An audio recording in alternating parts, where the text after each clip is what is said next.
Please be seated.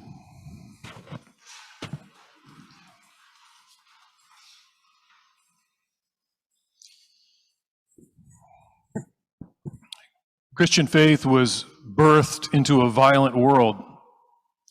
You might say that is its natural habitat. Christianity is not an escape from this world as so many people accuse us of, but rather it is a full engagement with this world. It does not avoid the violence and the pain of this world. Yet it takes those things, those troubling aspects of the human experience, and transforms them into something else. My guess is we may be feeling some of the same things this morning, some of the same things this past week.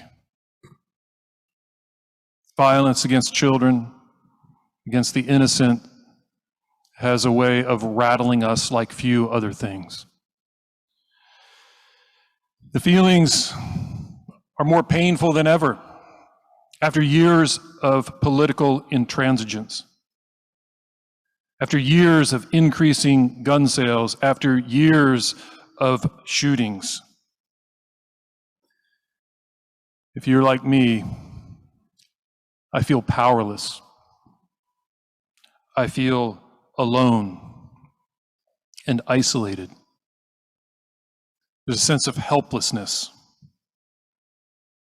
And one of my deepest concerns is that I may be getting cynical and numb as a way of protecting my heart, protecting my mind.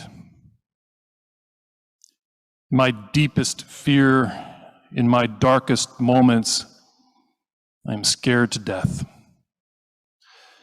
I am frightened to live in a society that is so heavily weaponized and lacks the will to limit the violence of which a single person is capable. I am frightened of what Will named so insightfully in the newsletter. I am afraid of the madness of the world. We all know what needs to be done. My guess is that you all know. You probably hang around with people that know what to do. As citizens of this country, of this planet, we have very limited political power. But we know how to exercise that power. You vote when the time comes. You make a donation. You write a letter. Next month, you make a donation. You write a letter, and you keep doing that until policy changes, and it is so slow in coming about. But that's our duty as citizens. But as Christians, we have limitless power to change and transform the world in which we live. And that power is rooted in our relationship with God. Manifesting the love of God right here in this place, right now, will change the world. The reading from John's Gospel points us in the direction we need to go. It shows us where we need to be looking.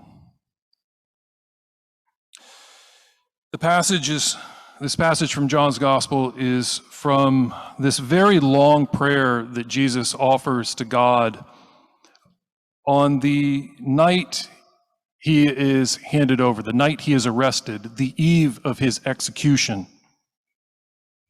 And it's vitally important that we remember the context of this prayer. He's feeling isolated. He's feeling alone. And it's just a matter of hours after this prayer that he finds himself in the garden, so anxious that he is sweating blood. His friends are falling asleep. The soldiers, the men and their weapons are coming to apprehend him. And he prays for a deliverance that never comes. This is not the prayer of a cloister. This is the prayer uttered in the maelstrom of a violent world. It is prayed in times just like our own, when the violence of an empire has gone mad and is on the loose. Amidst this violence, Jesus prays us into a new life. Jesus prays to the one he called Father. He says, I ask that they all may be one as you, Father, are in me and I am in you. May they also be in us, so that the world may believe that you have sent me. That one line right there is probably the most important line in all of Scripture. It's probably the most important line in all of Christian theology. Jesus, the one we call the Word, the Logos, the wisdom of God, says to the Father, I am in you and you are in me. His prayer describes his relationship with the Creator. There is this flow of love between them. There is this endless desire to love one another. They each maintain their separate identities.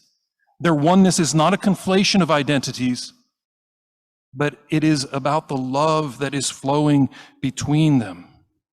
The oneness Jesus names is about love, the love that flows through two different identities. It's a lot right there.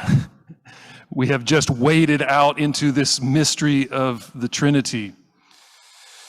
This Trinity, this love among these three divine persons, is not like a theological concept that you just have to apprehend. If you're confused and you don't get it, good. That's the way you're supposed to be. It's not like a theological lasso that we throw around God and now we've got God and we can control God and we've got all the linguistic framework for it. This language points in the direction of mystery, saying, here it is. Here's the mystery. Look this way. Nope, nope, nope. You're looking in the mirror. Come over here. Look this way. This is where God is. This is who God is. This is who you are. This is what the Trinity is telling us. It's a mystery to be lived. The entire Christian life and experience is captured in this idea, this grand notion of who God is. We may find it baffling at times. We may not always like the words used to point to it, but this Trinity is the essence of Christian spirituality. But we've only covered the first part of this phrase where Jesus says to the Father, you and I are one. I'm in you and you are in me. Then he goes on to say,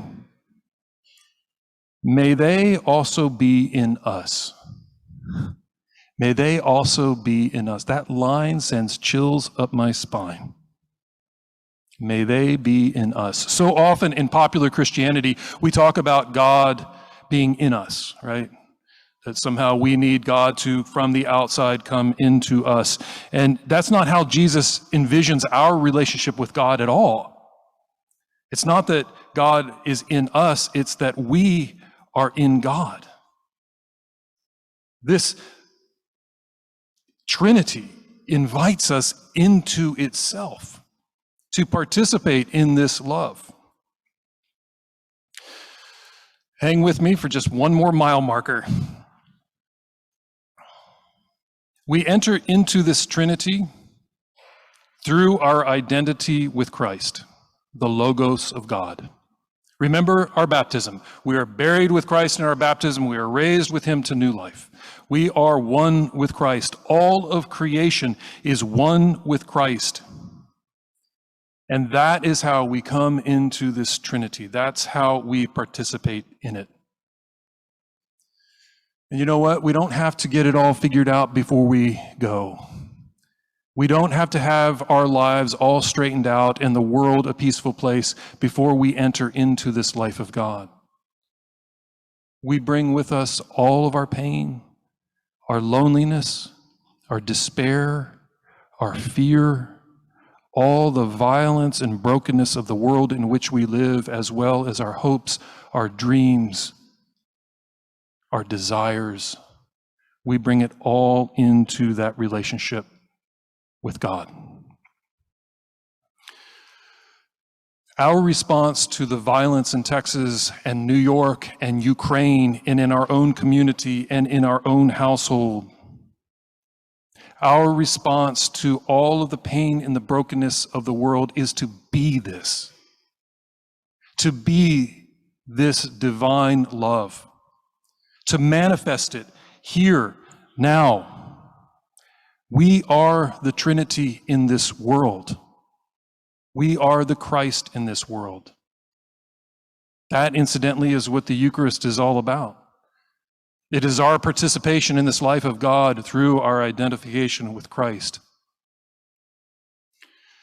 An ancient writer on ancient Christianity, Brian Daly, Jesuit, writes, "Salvation for the Christian is nothing less than to be caught up in this manifold divine mystery, this unified yet textured and endlessly reciprocal life of God."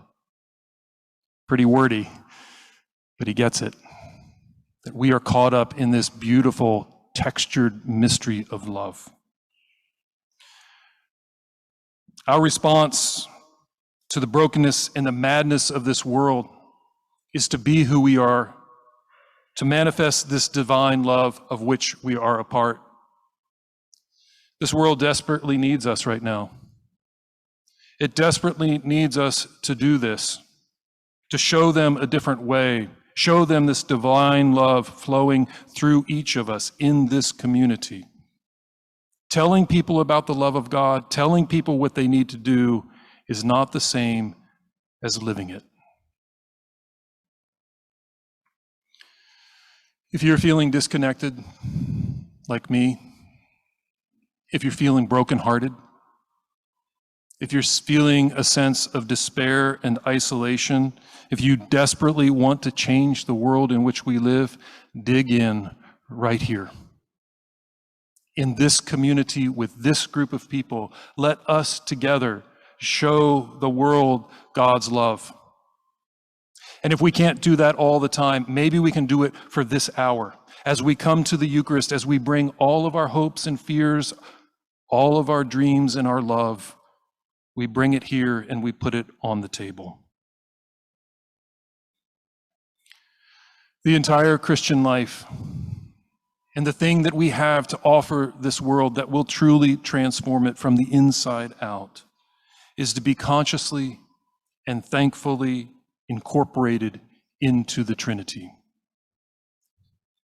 The only way for the world to be healed is for us to be who we are.